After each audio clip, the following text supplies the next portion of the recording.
আসসালামু আলাইকুম ওয়া রাহমাতুল্লাহি ওয়া বারাকাতুহু। আজকের এই সমাবেশের সভাপতি উপস্থিত আছেন 11 দলীয় জোটের সংগ্রামী নেতৃবৃন্দ। দীর্ঘ বক্তব্য দেওয়ার সুযোগ নাই। কিশোরগঞ্জ 6 ভৈরব কুরিয়ার চলতে নিয়ে দু একটি কথা বলব। গোটা বাংলাদেশ 11 দলীয় জোট এবং তার সমর্থনে ঐক্যবদ্ধ।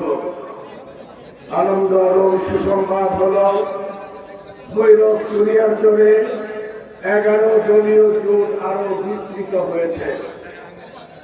2টি দল নিবন্ধিত, 2টি দল, একটি গণ অধিকার পরিষদ, অন্যটি হল জনতার দল।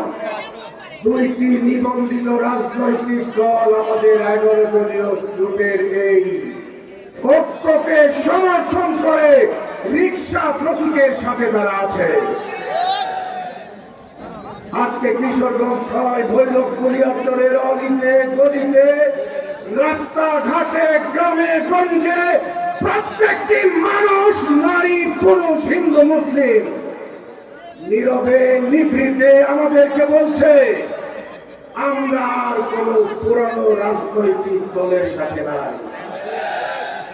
আমরা এবার নতুন নেতৃত্বকে, নতুন এই 11 দলীয় জোটকে রিকশা প্রতীককে জয়যুক্ত করবো ইনশাআল্লাহ।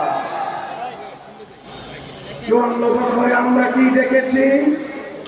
দুর্নীতি, সন্ত্রাস, বৈষম্য। এই বৈষম্য দুর্নীতির বিরুদ্ধে গোটা জাতি ঐক্যবদ্ধ হয়েছে। 12 তারিখে ভৈরব কুরিয়াচর থেকে রিকশা প্রতীক জয়যুক্ত হবে ইনশাআল্লাহ।